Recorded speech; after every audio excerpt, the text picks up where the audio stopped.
Ibu Bapak dan rekan-rekan yang kucinta yang kukasihi, mari kita putar videonya Pendeta Gilbert Lumoindong seperti apa sih? Yuk kita putar yuk.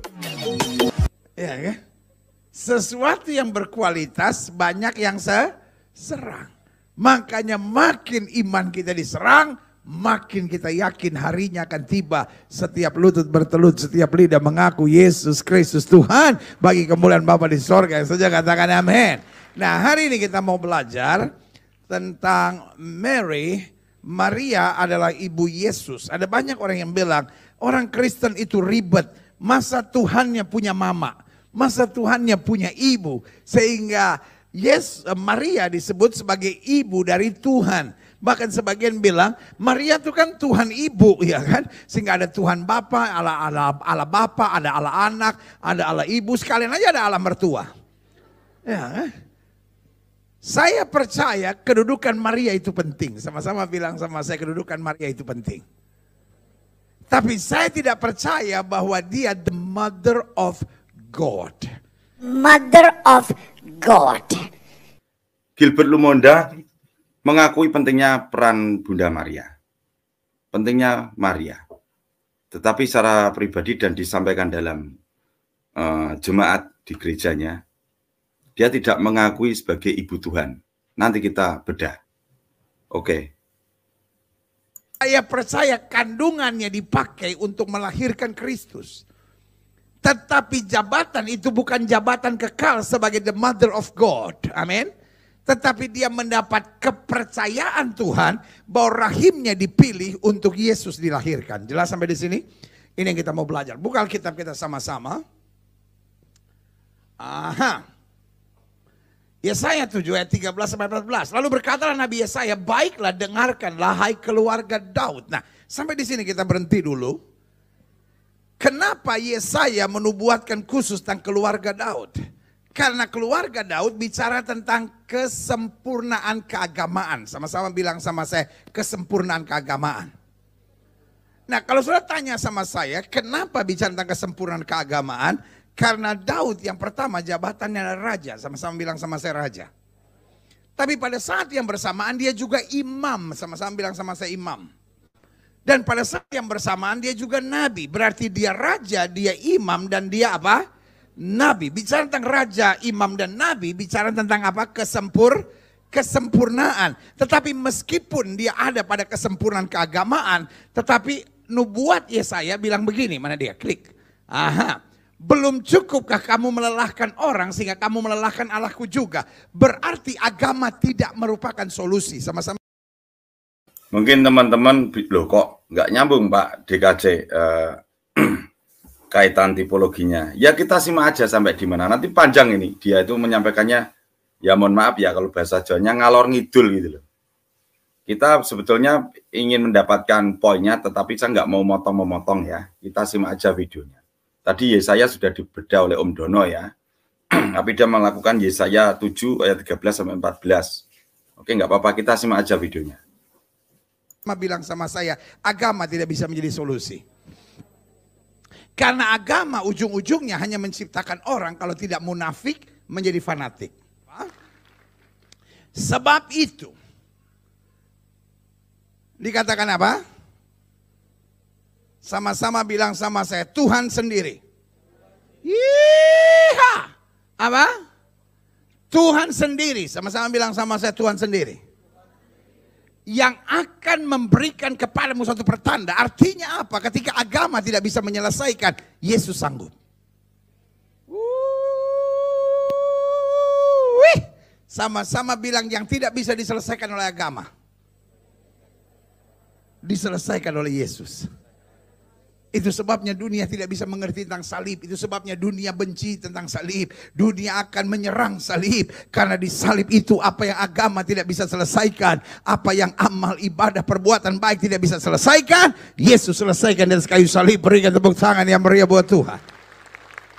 Sama-sama bilang salib membanggakan. Sebab itu Tuhan sendiri akan memberikan kepadamu satu pertanda. Sesungguhnya dikatakan apa? Seorang perempuan muda mengandung dan akan melahirkan seorang laki-laki dan ia akan menamakan dia Immanuel. Ada orang yang bertanya sama saya, pendeta jadi namanya sebetulnya Yesus atau Immanuel? Apa Yesus Immanuel? No.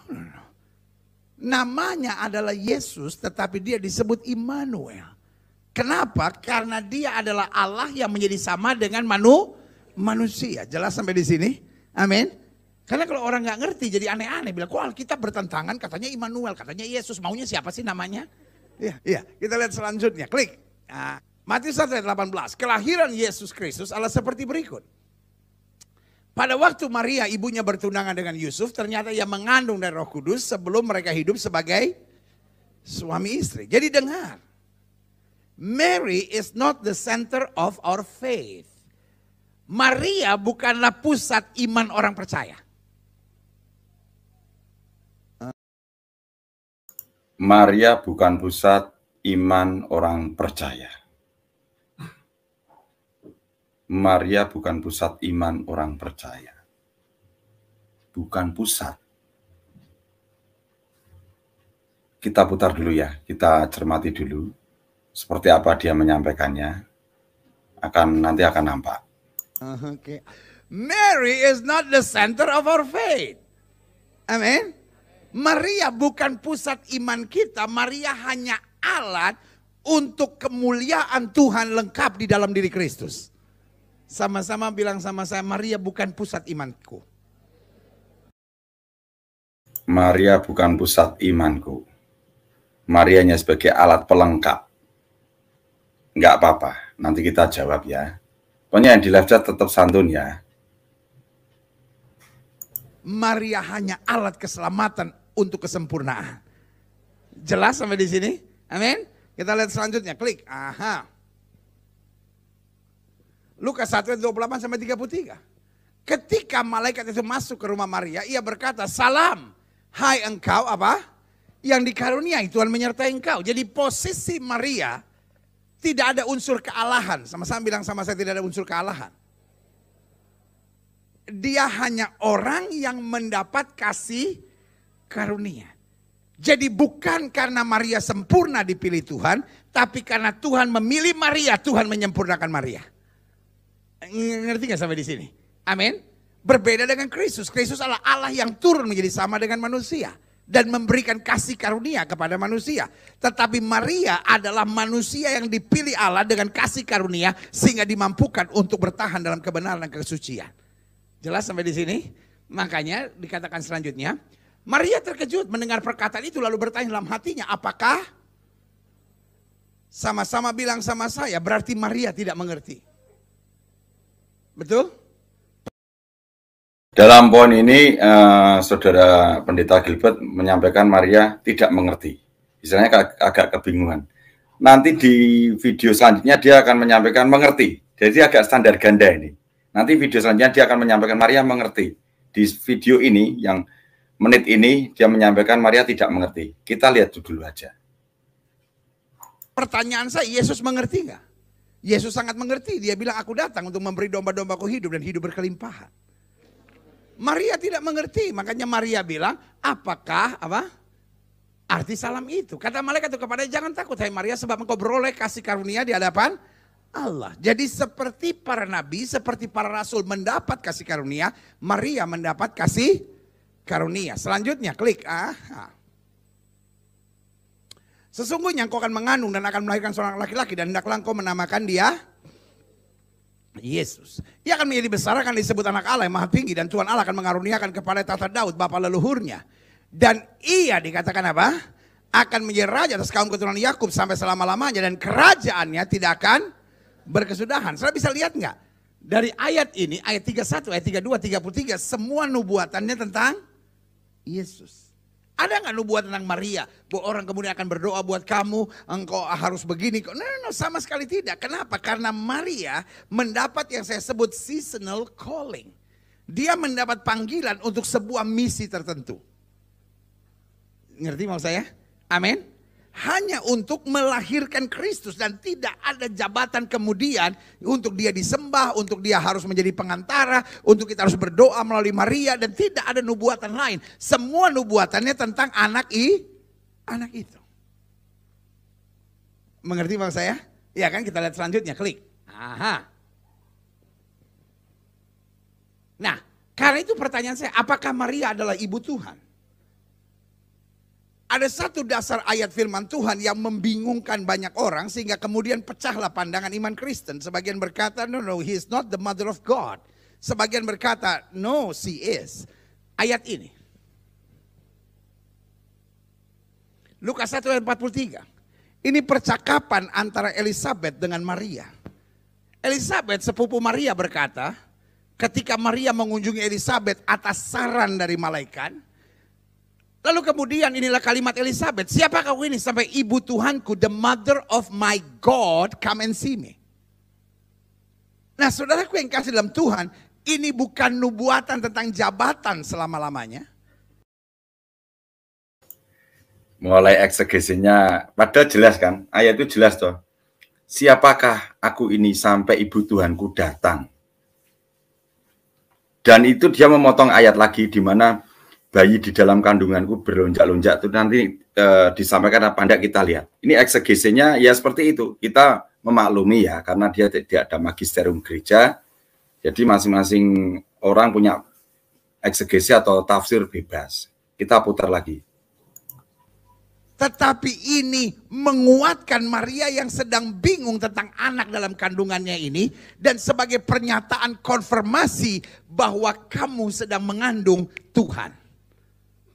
Ngerti maksud saya? Hanya menyatakan sebagai konfirmasi ya. Kita ulang lagi ya. Sampai sini enak kok. Nanti untuk dibahaskannya enak. Saya ulang lagi ya. Berkata, no, she is. Ayat ini. Lukas 1 ayat 43. Ini percakapan antara Elizabeth dengan Maria. Elizabeth, sepupu Maria berkata, ketika Maria mengunjungi Elizabeth atas saran dari malaikat, lalu kemudian inilah kalimat Elizabeth, siapakah kau ini sampai ibu Tuhanku, the mother of my God, come and see me. Nah saudaraku yang kasih dalam Tuhan, ini bukan nubuatan tentang jabatan selama-lamanya. Tetapi ini menguatkan Maria yang sedang bingung tentang anak dalam kandungannya ini. Dan sebagai pernyataan konfirmasi bahwa kamu sedang mengandung Tuhan. Ngerti maksud saya? Bingung. Maria masih dikatakan bingung. Ayat itu jelas, Pak Pendeta Gilbert Lumoindong. Tidak hanya mengkonfirmasi, itu sudah dinubuatkan tadi di Yesaya, Anda menyampaikan sendiri dan oleh Om Dono juga disampaikan dipertegas. Di sini Anda eksegesinya ya menurut Anda. Oleh karena itu saya menanggapi statement-statement Anda yang dimana membuat kerancuan. Kita punya hak jawab karena di sosmed Pak Pendeta. Hanya mengkonfirmasi kebingungan. Bunda Maria Anda bingung. Waduh, nggak apa-apa. Ngeri ya eksegesinya ya. Ya seperti itulah. Kita simak terus videonya.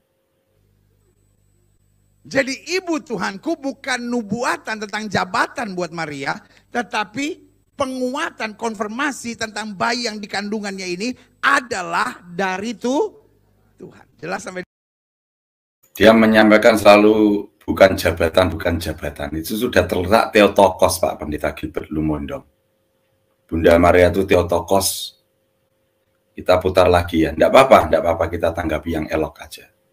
Di sini, iya kan? Nah, makanya saya catat di sini, klik. Ibu Tuhanku di sini bukan berarti jabatan ibu yang kekal. Apalagi bukan dimaksudkan sebagai Godmother atau Tuhan Ibu. Seperti kayak ada Allah Bapa, Allah Anak, dan ada Allah Ibu. No, sama sekali tidak. Namun mendapat kepercayaan untuk mengandung dan melahirkan secara sementara Allah yang menjadi sama dengan manusia, yang memilih dan meminjam rahim seorang manusia. Klik. Aha. Kalau begitu, apakah perlu kita berdoa kepada Maria?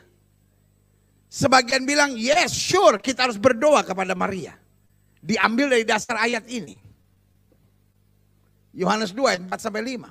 Kata Yesus kepadanya, mau apakah engkau daripadaku, ibu, saatku belum tiba. Tapi ibu Yesus berkata kepada pelayan-pelayan, apa yang dikatakan kepadamu, buatlah itu. Ceritanya terjadi di Kana. Ibu Yesus diundang dan Yesus bersama-sama. Tapi kemudian mereka kehabisan anggur. Jadi kalimat anggur habis itu kalimat yang berbahaya. Itu berarti pernikahan ini akan hancur. Jadi ibu Yesus datang kepada Yesus dan berkata, mereka kehabisan anggur. Nah kemudian penafsirannya, kalau Yesus tidak bisa tergerak, mari kita ngomong sama mamanya. Waduh. Mungkin ini berlaku waktu dia masih hidup. Di muka bumi. Tapi sekarang sudah di sorga. Maria di mana? Maria masih di sorga, yang ngatur-ngatur situ. Enak aja. Emang dia manajernya Yesus? Maria mengatur-ngatur enak saja. Gak apa-apa. Teman-teman nggak usah serius, kita bersantai saja. Ya, nanti kita tanggapi semuanya dengan data. Itulah apologetik. Di mana apologetik itu menjawab, meluruskan dengan data. Tidak berasumsi liar dalam berbicara, enggak. Ya, apologetik itu mempertahankan iman dan juga menjawab, menjelaskan berdasarkan pengajaran iman kita. Karena dia tidak adanya tradisi suci atau lisan ya seperti ini. Nanti kita jawab dengan semuanya. Oke, kita putar lagi videonya. Kok bisa ada orang pandangan sebodoh itu sih? Ada orang yang berpandangan hati Tuhan itu sibuk dengan banyak urusan. Mari kita ngomong sama mamanya, biar mamanya ngomongin sama Yesusnya. Come on. Yang pertama itu tidak alkitabiah. Dan yang kedua itu tidak masuk akal. Tidak alkitabiah, tidak masuk akal. Oke, siap. Saya selalu bilang Maria itu hebat. Amin. Kita harus banyak meneladani Maria. Contoh. Waktu Yesus usia 12 tahun. Yesus terlepas. Dalam perjalanan pulang menuju ke Galilea, Maria dan Yusuf baru sadar. Mereka mulai bertanya, di mana Yesus? Mereka kembali, tiba-tiba Yesus ada di bait Allah. Waktu Maria ngomong, mengapa engkau ada di sini? Kami sibuk mencari engkau. Yesus jawab apa? Tidakkah engkau tahu aku harus ada di rumah Bapakku di sorga? Tidakkah engkau tahu bahwa aku harus ada di rumah Bapakku? Saudaraku, kalau Maria orang Batak, habis dia. Aku seharian mencari kau. Kau menjawab tidak sopan. Rasa-rasa mau kutempelin kau ini. Pertanyaan saya, kenapa Maria diam? Bu, ibu-ibu yang punya anak 12 tahun, bayangkan anak ibu terpisah. Sepanjang hari ibu cari nggak ketemu dan ketemunya di gereja. Lalu ibu tanya, nak kenapa kamu di sini? Tiba-tiba anak saudara berkata, kenapa engkau mencari aku? Tidakkah engkau tahu bahwa kau harus ada di rumah Bapakku? Habis. Oh, habis. Kamu tuh punya ngomongan sembarangan. Maria hebat. Maria mengerti betul. Kalimat Yesus itu menyadarkan kepadanya. Nah, tadi Maria tidak mengerti. Sekarang Maria mengerti. Aneh kan? Standar ganda toh. Tadi pertama waktu malaikat datang terus sampai dia mengunjungi Elizabeth, ayat itu jelas. Dan ayat yang menunjukkan tertulis di mana bayi kandungan Elizabeth melonjak-lonjak kegirangan tidak ditampilkan dia loh. Jelas toh, nggak ada menampilkan toh dia. Dia hanya mengutip kunjungan Bunda Maria ke Elizabeth. Sampai Elizabeth berbicara, Ibu Tuhanku datang mengunjungi aku. Tetapi bayi yang di kandungan Elizabeth melonjak-lonjak tidak disampaikan. Di situ dia menyampaikan, Maria tidak mengerti.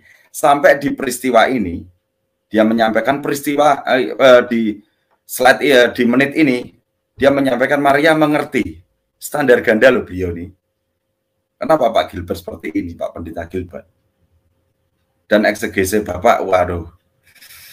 Saya mendengarkan miris ya. Kita putar lagi. I am not his mother. Aku hanya diperintahkan Tuhan untuk melahirkan bayi yang di dalam kandunganku. Sehingga waktu Yesus ngomong begitu, dia tidak tersinggung sama sekali. She is not a baperan. Ngerti gak maksud saya? Amin. Nah, selanjutnya klik. Ayat ini bukan berarti doa kepada Maria lebih efektif. Meskipun ada orang yang menafsirkan bahwa Yohanes pasal 2 tadi adalah tanda bahwa kalau berdoa kepada Maria lebih efektif. Tapi selalu saya bilang yang pertama tidak ada ayat yang mendukung itu. Dan kita tidak akan melakukan sesuatu yang ada Pak Pendeta tidak komplit. Di mana kandungan Elizabeth Bapak tidak menyampaikan.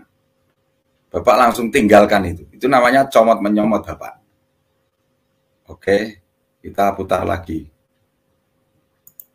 penting dalam iman Kristen kita tanpa didukung oleh ayat firman Tuhan, tanpa didukung oleh perintah Tuhan. Alkitab berkata, kamu melakukan perintah manusia. Bukan ajaran Tuhan, ajaran manusia yang kamu ikut, kata Alkitab. Coba lihat selanjutnya, klik. Aha. Matius 12 ayat 47 sampai 50. Maka seorang berkata kepadanya, lihatlah ibumu dan saudara-saudaramu ada di luar dan berusaha menemui engkau. Ini ayat andalannya ini. Oke, enggak apa-apa, kita putar. Menjawab Yesus kepada orang-orang yang menyampaikan berita itu kepadanya, siapakah ibuku dan siapa saudara-saudaraku? Klik. Aha. Lalu katanya sambil menunjuk ke arah murid-muridnya, ini ibuku dan saudara-saudaraku, sebab siapapun yang melakukan kehendak Bapakku di sorga, dialah saudaraku laki-laki, dialah saudaraku perempuan, dialah apa? Ibuku. Nah, ayat ini sangat penting karena ini menggambarkan posisi Maria di hadapan Kristus dalam kerajaan Allah setara dengan umat yang lain. Amin. Waduh. Dia nggak mengikuti petunjuk ibunya. Saya simpulkan begini, klik. Jadi makna Yohanes 2 ayat 4 sampai 5. Kata Yesus kepadanya, mau apakah engkau daripadaku ibu, saatku belum tiba. Tapi ibu Yesus berkata kepada pelan-pelan, apa yang dikatakan padamu, buatlah itu. Berarti bukan siapa yang memerintahkan, tapi dalam kondisi apa Yesus berbuat mujizat. Amin. Bukan karena diperintah oleh Maria, tapi karena Yesus tahu kalau anggur habis, maka rumah tangga akan hancur. Eksegesinya, wah, aduh, jelas ayat itu membuktikan. Tidak apa-apa, saya juga nggak sabar juga ya sebetulnya ingin menyampaikan, menjawab beliaunya, tapi kita sabar semuanya, tenang saja. Mengapa meskipun waktunya belum tiba, tapi ibu Yesus ngomong dan Yesus bertindak, bukan karena siapa yang ngomong, tetapi karena ketika keluarga membutuhkan mujizat, Yesus selalu siap melakukan mujizat. Sama-sama bilang sama saya, keluarga penting di hati Yesus. Karena Alkitab bilang apa yang dipersatukan Tuhan tidak boleh diceraikan oleh manusia. Dan Alkitab jelas bilang Allah benci perceraian. Jadi mana ada perceraian mau terjadi, Yesus siap datang untuk memulihkannya kalau kita mau. Amin. Jelas sampai di sini? Jadi bukan karena siapa yang bicara, tapi karena keadaan yang memerlukan mujizat Yesus. Jelas sampai di sini? Klik. Nah, saya simpulkan selanjutnya begini, klik. Ada beberapa hal tentang Maria yang harus kita mengerti. Yang pertama, dari ayat-ayat bacaan yang sudah kita pelajari, Maria itu adalah manusia biasa sama seperti kita. Amin. Apakah Maria hebat? Yes. Apakah kita harus perlu belajar banyak dari Maria? Yes. Meskipun Maria belum mengerti, Maria berkata, sesungguhnya aku ini hamba Tuhan, jadilah padaku seperti yang kau katakan. Saya selalu bilang, kalau semua orang Kristen belajar dari Maria, gereja aman. Gak ada orang ribut, gak ada orang, karena Maria belajar bersyukur dalam segala sesuatu. Bayangkan, dia lagi mengandung, tiba-tiba Yusuf datang bawa berita, kita mesti ke Bethlehem. Hah? Kan gak ada Grab.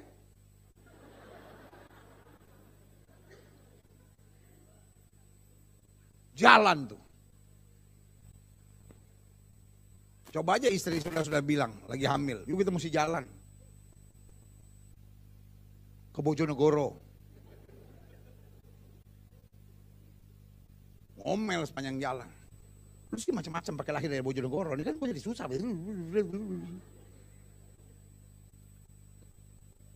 Dan berita yang paling nyakitin udah jauh-jauh sampai Bethlehem. Berhari-hari perjalanan, pas sampai Bethlehem, Maria nggak ada tempat. Waduh, Pak,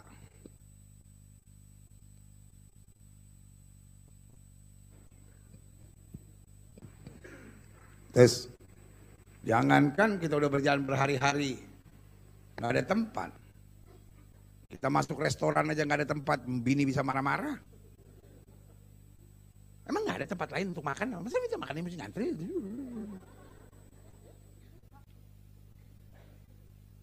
Orang kan kalau ngandung sensitif, saudara. Betul nggak?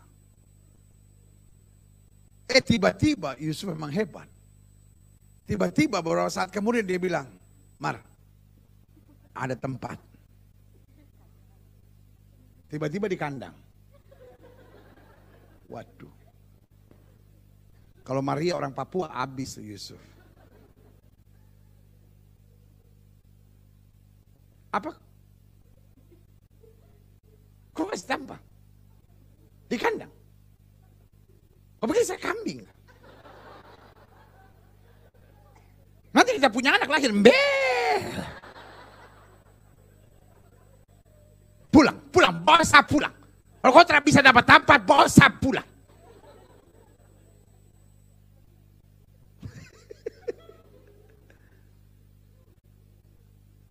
Makanya saya bilang, kalau semua orang Kristen meneladani Maria, rumah tangga kita aman, gereja kita aman, hidup kita aman, kasih karunia Tuhan luar biasa buat kita. Beri tepuk tangan ya Maria.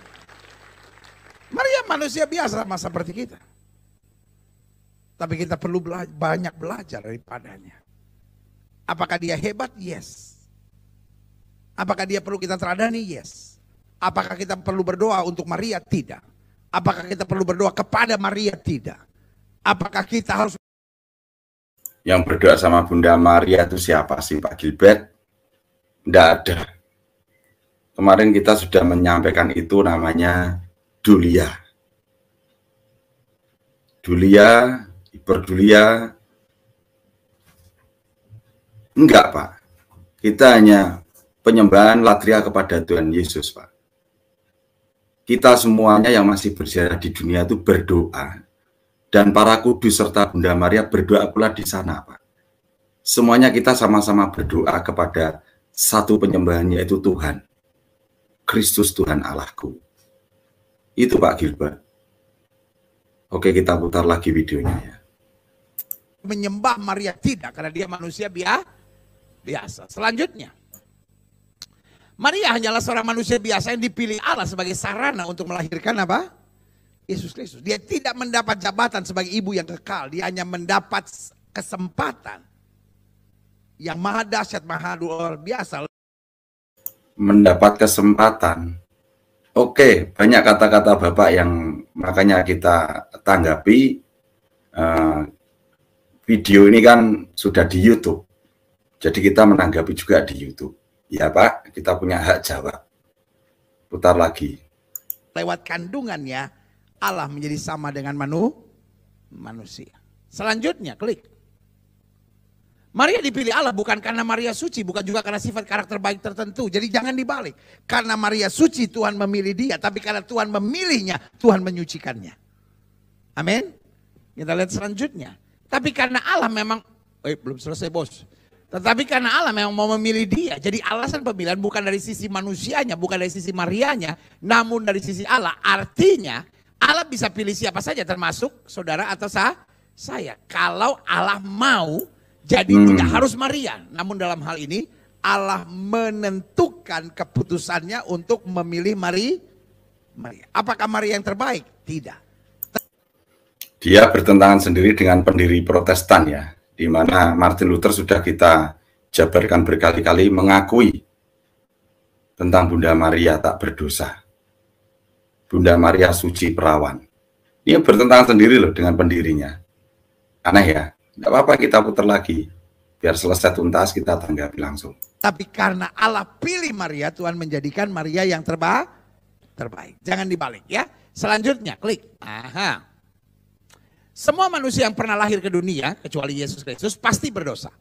Termasuk Maria. Karena Roma 3 ayat 23 bilang, semua manusia telah berdosa dan kehilangan kemuliaan Allah. Jadi kalau Maria tidak berdosa, berarti Alkitab salah. Karena Alkitab bilang kalau ada orang yang berkata tidak berdosa, dia menjadikan dirinya pendusta. Jelas sampai di sini? Iya kan? Apakah Maria ada dosanya? Pasti ada dosanya.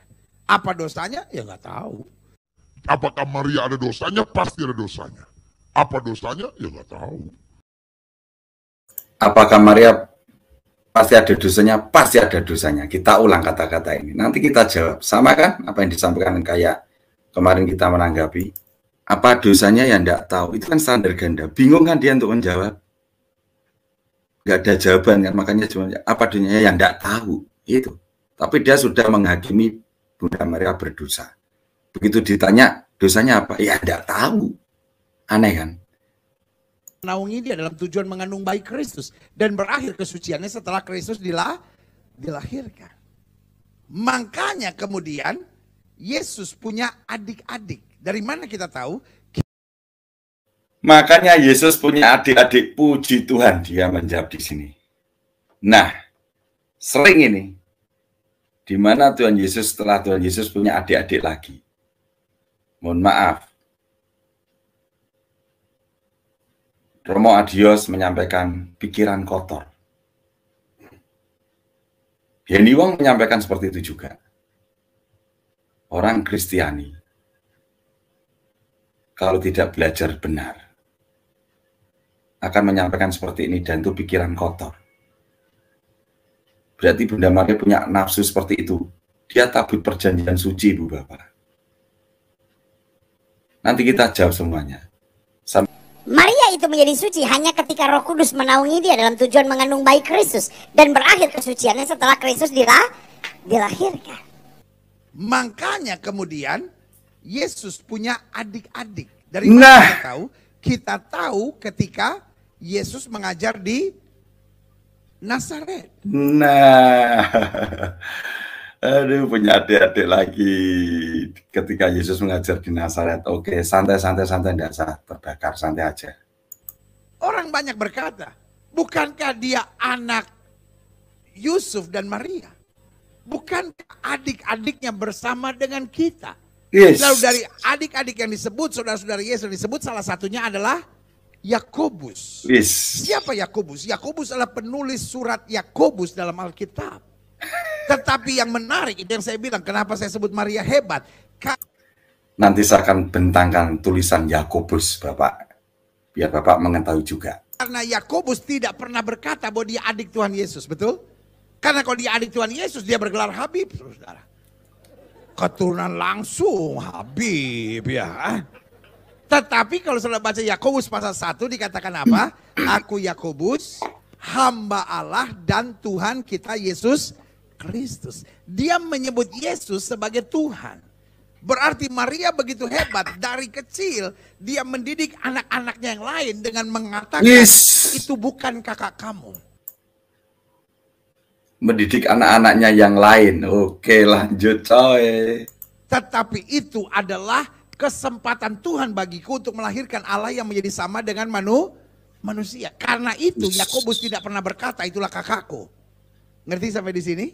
Iya kan? Makanya kesimpulan saya jelas tadi apa? Ya kan? Maria itu menjadi suci hanya ketika Roh Kudus menaungi dia dalam tujuan mengandung bayi Kristus. Dan berakhir kesuciannya setelah Kristus apa? Dilahirkan. Selanjutnya klik. Aha. Maria itu memang betul perawan sebelum melahirkan Kristus. Perawan suci. Ya kan? Tetapi menganggap Maria tetap sebagai perawan abadi itu menghadirkan tanda tanya besar tanpa dasar Alkitab. Yang pertama tidak tercatat dalam Alkitab. Dan yang kedua melanggar logika manusia. Bagaimana mungkin dia melahirkan begitu banyak anak kemudian tanpa pernah kehilangan keperawanannya. Ini maksud saya penafsiran yang sangat tidak ada dasar Alkitabiahnya, ya kan? Ketika Pak Gilbert, oke. Aku tak ngopi dulu ya, silakan diputar lagi videonya. Orang mengungkapkan sesuatu yang sangat hakiki, minimal ada dasar ayat firman Tuhannya. Klik selanjutnya. Aha. Maria itu ibu Yesus sebagai manusia. Namun bukan ibu Yesus sebagai Tuhan. It's not the mother of God. Iya kan? Jadi merupakan kesalahan yang sangat fatal bila memposisikan Maria sebagai bunda Allah dalam arti kata Yesus dalam sudut ilahinya. Apalagi kemudian mengakui Maria sebagai Mother God atau God Mother atau Tuhan Ibu. Yang benar adalah bunda Yesus, Yesus dalam kapasitasnya sebagai manusia. Dan yang ke-8 saya pelajari tentang Maria, berdoa kepada Maria adalah tindakan penghinaan kepada satu-satunya pengantara kita kepada Bapa, yaitu Yesus Kristus. Doa hanya boleh ditujukan kepada Allah di dalam nama Yesus dan oleh kasih karunia Roh Kudus. Itu yang disebut menyembah Allah dalam roh dan kebenaran. Karena Yesus sendiri berkata, akulah jalan, kebenaran dan hidup. Amin. Jelas sampai di sini? Jadi